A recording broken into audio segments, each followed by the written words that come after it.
Hi, my name is McKenna Klineyoung, and for my psych presentation, I did the sexualization of women in advertising. A picture is worth 1,000 words. This well-known quote is generally credited to Fred R. Barnard, an advertising executive in the early 1900s, and it is seemingly truer today than it has ever been. Each day, we are exposed to thousands of images across a myriad of sources for a variety of purposes. Some images are meant to share meaningful messages between friends and families. However, many images are presented by outside sources who use them to create perceptions and messages meant to impact choices we make about goods or services. These messages often use attention-getting techniques, particularly the use of sexualization, to entice the viewer.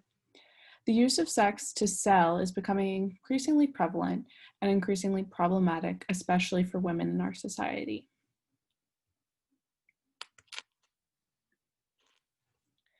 So the main topics I'll go through in this presentation are the definition of sexualization, the various forms of media in which we see sexualization, and then particularly the focus on advertising, and then the effect on women and society as a result of this sexualization within advertising. So in order to fully understand this topic, it is critical to first understand the concept of sexualization.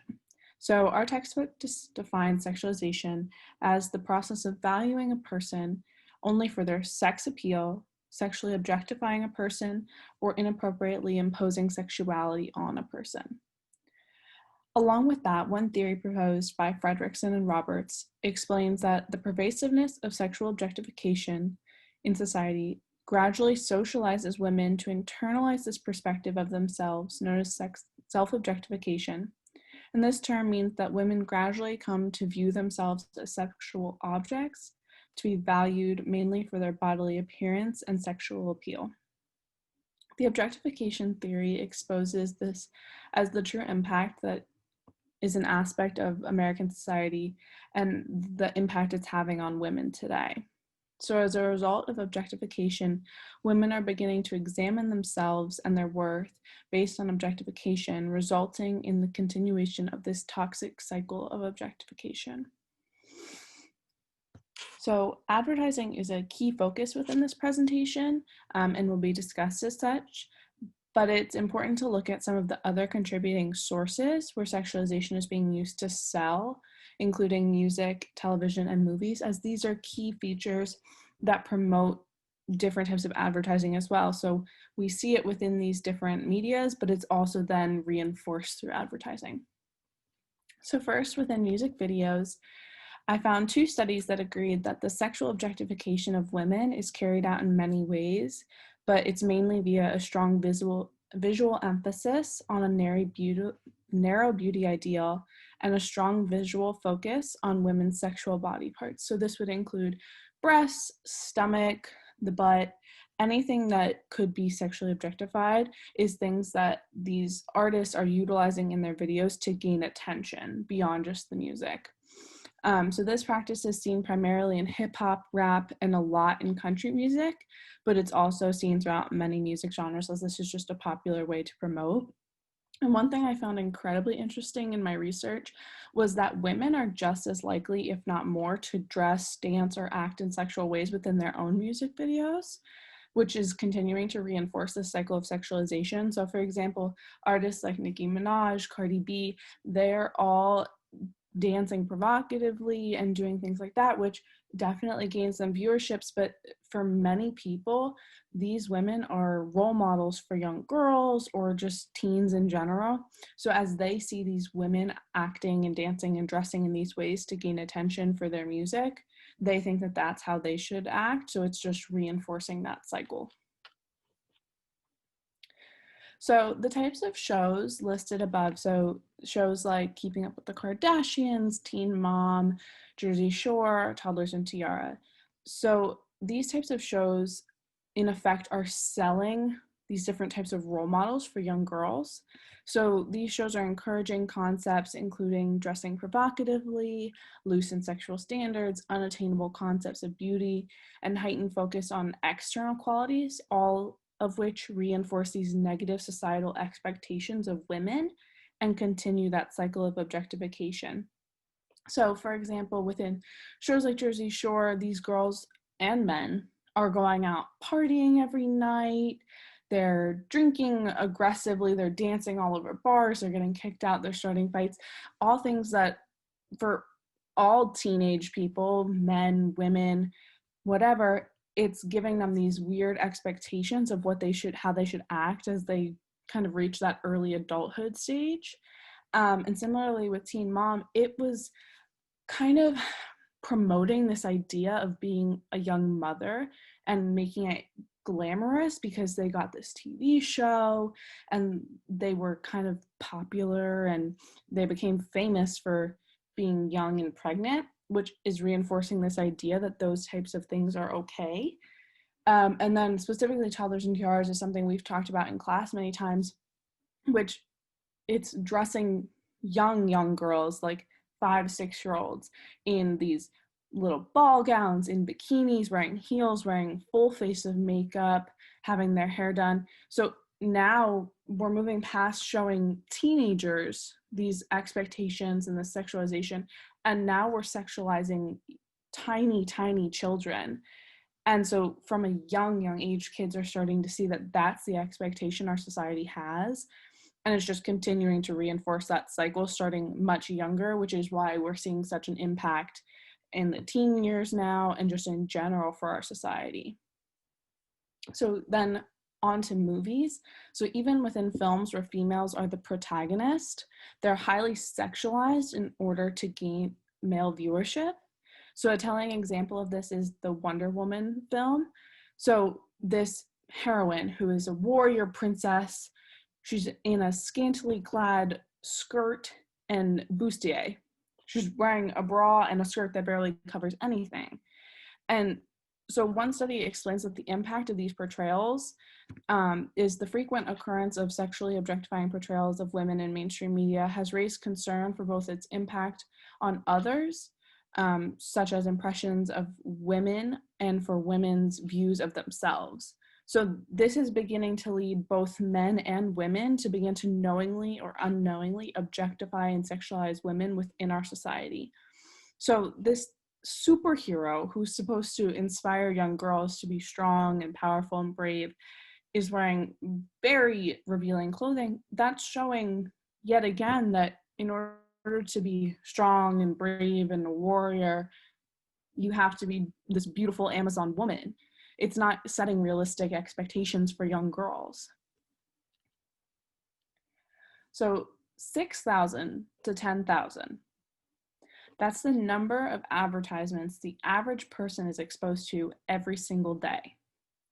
So we ignore most of these messages on a daily basis. You may drive past billboards on your way to school or work. You ignore those, right? You probably maybe remember one if it's really outstanding, but you're not really remembering any of that. You hear a ton of ads on the radio, or if you don't have Spotify Premium or some of those types of services, you're hearing ads constantly. But how many of those are you really taking in and remembering? Very few, which is part of the issue when it comes to this concept of sex sells. So what is sex sells? Advertising uses a variety of approaches and methodologies to buy our patronage, with one of the most common and controversial being the use of sexualization to capture the attention and our dollars. So this concept of sex sells is certainly not new, as advertising has been using beautiful women and men to promote product sales since almost its advent, right? But it's this perpetuation of limited gender roles or the premise of sexualization, which creates additional limitations and concerns related to women's view of self. So simply put, sex gets attention and attention makes money. So advertisers are continuing to use this style of advertising to gain our patronage, even though it may not have great outcomes for us. So I just want to play this quick ad from the Super Bowl in 2012.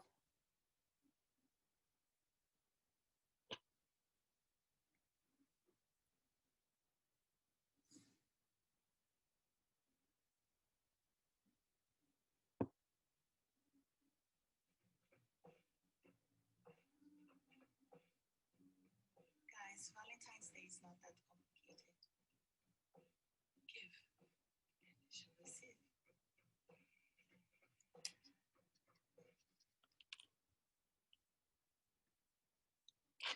So this advertisement is for a floral company.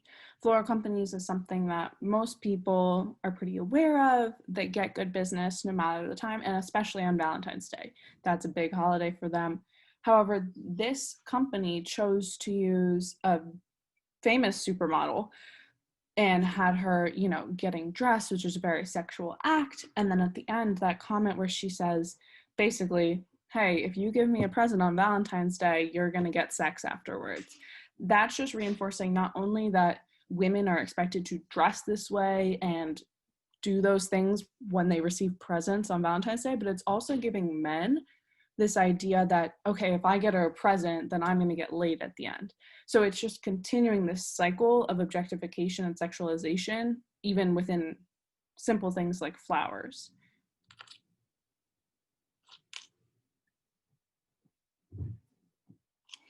So why does this work, right? The study explains that sex sells because it attracts attention. People are hardwired to notice sexually relevant information, and so ads with sexual content get noticed. So there may really be no perceived difference in brands, but people will always lean towards that brand that either appears sexier, will make them feel sexier, whatever it may be. So this is just one example from Dior that I wanted to show if it works. Didn't work. So here we go.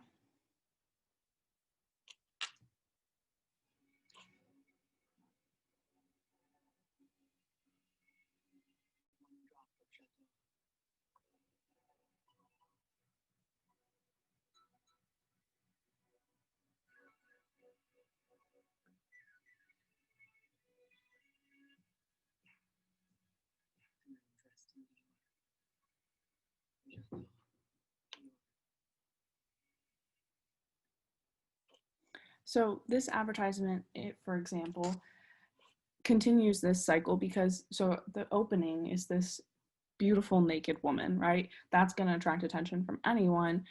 And then it also is promoting this idea that, okay, as a woman or a man, if you're buying this perfume for someone that you care about, okay, so if I wear this Dior perfume, while I probably can't be able to buy that beautiful Dior gown, it's a way that I can kind of be clothed in Dior, but it's also promoting this idea of like sexuality and that you're naked but clothed. So there's a lot of conflicting messages there, and a lot of the Dior campaigns focus on a naked woman, then followed by being dressed in these beautiful Dior gowns. And that's something that happens a lot with many different types of perfume or cologne on either side. Both men and women are kind of sexualized in these ads.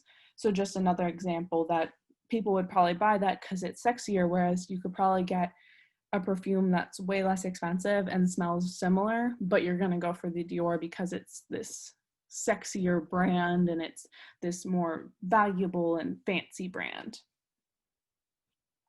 So along that same line, arguably Calvin Klein and Victoria's Secret are not much different than Hanes or Warner's, but the perception shows that these brands are seen as sexy, and some customers want that more than they want a cheaper price. So men and women are taught from a very early age that sexy and beautiful is related to success and happiness, and they will pay more and they will do more in order to match those expectations.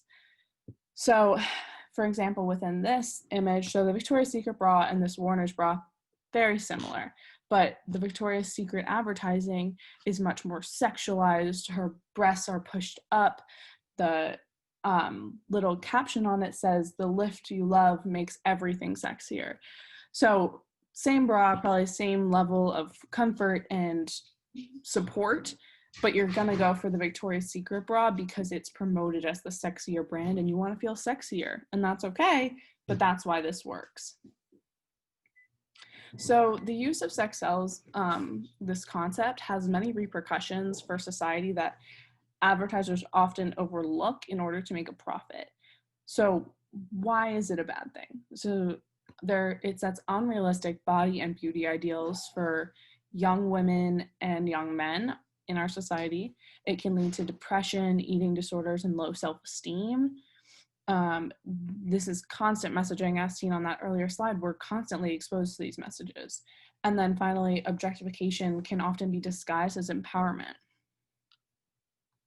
So in terms of unrealistic body and beauty ideals, so first, when young girls and boys see these objectifying and sexualizing advertisements, it begins to instill these unrealistic beauty and body ideals for them from a very young age. So one study explains that girls and boys who have endorsed media messages that promote these unrealistic beauty and attractiveness ideals and striving for these ideals would be at risk for developing negative body feelings and disordered eating. So both boys and girls are taught these expectations from a young age, and these advertisements show them the only way to be successful and popular is to look and act like these people. So this image here is showing that the first image that was taken of whoever's posing for this is on the far left side. And then the middle is the edited version that we all see. And then it's showing that starting very young, girls are starting to see these images and think that they're not good enough, whereas even the person in that photo wasn't good enough for society's expectations. So these advertisements are just continuing this cycle. And now young girls are starting to face some of these repercussions more than even just teenage girls or older women. So in terms of depression, eating disorders, and low self-esteem, these types of advertisements are depicting supermodels, which obviously reinforce unrealistic beauty goals because they're supermodels. Like, not everyone looks like them, and their job is to look like that. So this leads young people, and particularly women, to take extreme measures to try and look like these models. So this can lead to depression, eating disorders, low self-esteem, all from being unable to achieve these unrealistic goals. So Jean Kilbourne explained in a speech that there's nothing wrong with the desire to be sexy. The problem really comes from this obsessive pursuit of these unattainable qualities, which makes young girls more prone to depression, eating disorders, and low self-esteem. So now moving on to this constant and consistent messaging. So Kilbourne said that we cannot escape it. Advertising's message is inside our intimate relationships, our homes, our hearts, and our heads. So we're constantly surrounded by this imaging almost every hour of the day, every day. And many times we can completely ignore it, as I said earlier, but that problem really comes when sex is used as a tactic because we're innately more curious and take more care to view them and more impacted by those messages. So there's this interesting new trend within advertising that focuses on depicting women not as objectified, but as instead showing women in power over others. So a good example of this is the image right above the title, where there's this woman in a suit who seems very powerful, and then there's a naked man running up the stairs because she has this power over him and he's kind of the submissive. So Gill argues that objectification is so insidious because it is disguised as sexual subjectivity and may be interpreted as empowering. So in truth, many brands and companies are taking steps to correct and fight against the over-sexualization of women in advertising. So this includes brands like Dove, Aerie, American Eagle, who have all developed these body positivity campaigns. And it has been seen that mass media will often use feminist rhetoric within advertising that depicts sexualized women, claiming that it's demonstrating their power or agency. So the result is that women may see showing their body as positive, they may be becoming more comfortable because these big brands are supporting them. But this is, in truth, a form of objectification and may contribute to women's oppression, even if they're not consciously aware of it. So our society remains trapped within this continuum of over-sexualization and objectification of women under this guise of empowerment and strength. So this continuum, so from the hinted sexualization of arms and legs in the 1900s as seen in the ads at the top here, and just the kind of oppression of women. Um, it started then, and then now we've moved along this continuum to the blatant use of exposed breasts and butts to sell beer. So it's clear from both the research and the current cultural climate that our society needs to recognize and address the negative outcomes of these advertisements instead of just continuing to use them because it's creating a lot of negative response. So change is taking place as seen in many brands taking steps to promoting body positivity and inclusivity. While others have used feminist rhetoric and sexy women, but in an empowering way. However, while the issue with sexualization and objectification of women in advertising is extremely clear, until this idea of sex sells is replaced, we have a long battle to go to change the course of advertising and the messages society receives about women and also men.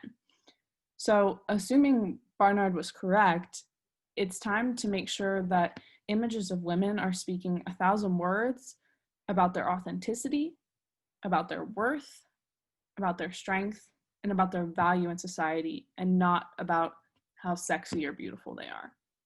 Thank you. So now, if you would like to answer these in the discussion, or if you just want to kind of think about them, I have some questions here.